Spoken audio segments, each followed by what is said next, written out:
अस्सलाम वालेकुम दोस्तों।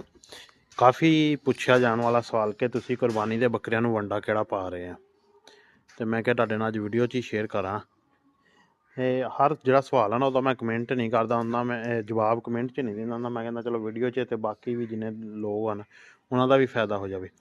फिलहाल असी कुरबानी दे बकरियां नूं कोई खास वंडा नहीं दे रहे, सादा या एक फार्मूला वा वो दे रहे हैं, बिल्कुल सादा जिहा। शाम नूं चारा पाईदा वा ते बकरे जिहड़ा चारा छड्ड दिंदे आ ना, यानी कि इन्हां नूं भी पता छड्ड जाण के दिंदे, इन्हां नूं भी पता कि सानूं हुण वंडा पैना। ते असीं उहदे विच तुसीं देख सकदे खुरली दे विच नज़र आवे ते मेरा कैमरा फोकस नहीं सही तरह कर रहा, गंदम दा दाना पाया होया। ਇਹ ਬਹੁਤ ਹੀ ਕਮ ਮਕਦਾਰ 'ਚ ਪਾਉਂਦੇ ਆ, ਅੱਗੇ ਜ਼ਿਆਦਾ ਪਾਉਂਦੇ ਸੀਗੇ ਤੇ ਉਹ ਬੱਕਰੇ ਨਾ ਮੀਂਗਣਾ ਦੇ ਵਿੱਚੋਂ ਦਾਣੇ ਬਾਰ-ਬਾਰ ਕੱਢਦੇ ਸੀ, ਤੇ ਫਿਰ ਅਸੀਂ ਉਹ ਥੋੜੀ ਮਕਦਾਰ 'ਚ ਕੀਤਾ ਤੇ ਥੋੜਾ ਜਿਹਾ ਉੱਤੇ ਨਾ ਸੀਰਾ ਪਾਇਆ ਹੋਇਆ ਵਾ ਤੇ ਆਹ ਪਾਇਆ ਪੱਠੇ ਜਿਹੜੇ ਬਚੇ ਆ ਨਾ, ਇਹਨਾਂ ਚਾਰਾ ਛੱਡ ਦਿੱਤਾ ਉਹਦੇ ਉੱਤੇ। ਨਾਲ ਤੀਸਰੀ ਚੀਜ਼ ਅਸੀਂ ਪਾਣੀ ਹੈ ਖਲ। ਆਹੀ ਬਸ ਸਾਦਾ ਜਿਹਾ ਫਾਰਮੂਲਾ ਸ਼ੁਰੂ ਤੋਂ ਲੱਗ ਕੇ ਜਦੋਂ ਦੇ ਬੱਕਰਿਆਂ ਨੂੰ ਮਤਲਬ ਸ਼ੁਰੂ ਕੀਤਾ ਤਾਂ ਹਜੇ ਆਹੀ ਚੀਜ਼ਾਂ ਦੇ ਰਹੇ ਤੇ ਮਾਸ਼ਾਅੱਲਾ ਅੱਛੀ ਗਰੋਥ ਕਰ ਰਹੇ ਆ। ਤੇ ਦੂਸਰਾ ਰਮਜ਼ਾਨ ਅਲ ਮੁਬਾਰਕ ਸ਼ੁਰੂ ਹੋ ਜਾਣਾ ਅਗਲੇ ਮਹੀਨੇ, ਤੇ ਫਿਰ ਇਹਨਾਂ ਨੂੰ ਪ੍ਰੋਪਰ ਜਿਹੜਾ ਵੰਡਾ ਜਿਹਦੇ ਵਿੱਚ ਪਾਵਾਂਗੇ ਇਹਨਾਂ ਨੂੰ ਅਸੀਂ ਕੋਈ ਵੀ ਆਪਣਾ ਫਾਰਮੂਲਾ ਤਿਆਰ ਕਰਕੇ ਸਾਦਾ ਜਿਹਾ। ਚੈਨਲ 'ਤੇ ਵੀਡੀਓ ਵੀ ਹੈਗੀਆਂ ਜਿਨ੍ਹਾਂ ਨੇ ਦੇਖਣੀਆਂ, YouTube ਚੈਨਲ 'ਤੇ ਮੇਰੇ ਵੀਡੀਓ ਮੌਜੂਦ ਆ।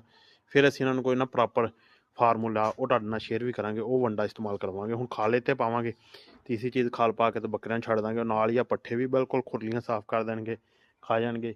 ਅਗਰ ਕੋਈ ਥੋੜ੍ਹੇ ਬਹੁਤੇ ਛੱਡੇ ਤੇ ਉਹ ਕੱਢ ਕੇ ਉਹ ਸਾਹਮਣੇ ਤੁਸੀਂ ਦੇਖ ਸਕਦੇ ਗਾਈਆਂ ਨੂੰ ਸ਼ਾਮ ਨੂੰ ਉਹਨਾਂ ਨੂੰ ਪਾ ਦਾਂਗੇ। ਸੁਬਾਹ ਫਿਰ ਇਹਨਾਂ ਦੀ ਜਿਹੜੀ ਅਗਲੀ ਰੂਟੀਨ ਆ ਉਹ ਸੈਲੇਜ। ਹੁਣ ਮੈਂ ਤੁਹਾਨੂੰ ਖਲ ਮੁੰਡਾ ਪਾਉਂਦਾ ਤੇ ਉਹ ਦਿਖਾਉਂਦਾ ਵਾ, ਉਹ ਆਉਂਦਾ ਨਹੀਂ ਤਾਂ ਮੈਂ ਤੁਹਾਨੂੰ। ਤੇ ਜਿਹੜਾ ਸੈਲੇਜ ਹੈ ਨਾ ਅਸੀਂ ਪਾ ਰਹੇ ਆਪਣਾ ਹੀ ਘਰ ਦਾ ਤਿਆਰ ਹੋਇਆ ਸੈਲੇਜ ਆ, ਉਹਦੇ ਵਿੱਚ ਜਿਹੜੇ ਦਾਣੇ ਦੀ ਮਕਦਾਰ ਉਹ ਕਾਫੀ ਜ਼ਿਆਦਾ, ਕਿਉਂਕਿ ਛੱਲੀ ਵਗੈਰਾ ਤੋੜੀ ਨਹੀਂ, ਜਿਹੜਾ ਬਾਜ਼ਾਰੋਂ ਲੈਂਦੇ ਆ ਤੇ ਉਹਦੇ ਵਿੱਚ ਛੱਲੀ ਟੁੱਟੀ ਹੁੰਦੀ ਹੈ, ਬੜਾ ਬਿਹਤਰੀਨ ਉਹਦੇ ਵਿੱਚ ਦਾਣਾ ਆਉਂਦਾ। ਤੇ ਮੱਕੀ ਦਾ ਅਸੀਂ ਇਸ ਦਫਾ ਨਹੀਂ ਇਸਤੇਮਾਲ ਕਰ ਰਹੇ, ਮੱਕੀ ਇਸ ਕਰਕੇ ਨਹੀਂ ਕਰ ਰਹੇ ਕਿ ਉਹ ਮੱਕੀ ਸਾਰੀ ਸੈਲੇਜ ਦੇ ਵਿੱਚ ਹੀ ਦਾਣਾ, ਉਹ ਦਾਣਾ ਰੂਟੀਨ ਦੇ ਨਾਲ ਨਾ ਖਾਂਦੇ। ਤੇ ਬੱਕਰੇ ਮਾਸ਼ਾਅੱਲਾ ਠੀਕ ਆ ਗਰੋਥ, ਜਿੰਨੀ ਕੁ ਖੁਰਾਕ ਆ ਉਸ ਹਿਸਾਬ ਨਾਲ ਗਰੋਥ ਇਹਨਾਂ ਦੀ ਬਿਲਕੁਲ ਜ਼ਬਰਦਸਤ ਜਾ ਰਹੀ ਹੈ। ਜਦੋਂ ਨੈਕਸਟ ਯਾਨੀ ਕਿ ਕੋਈ ਵੀ ਫਾਰਮੂਲਾ ਇਸਤੇਮਾਲ ਕੀਤਾ ਤਾਂ ਫਿਰ ਉਸ ਹਿਸਾਬ ਨਾਲ ਇਹ ਅਸੀਂ ਹਿਸਾਬ ਲਾਈਦਾ ਦੇਸੀ ਜਿਹਾ ਤਰੀਕਾ ਕਿ ਜਦੋਂ ਈਦ ਨੂੰ ਰਹਿ ਜਾਣਾ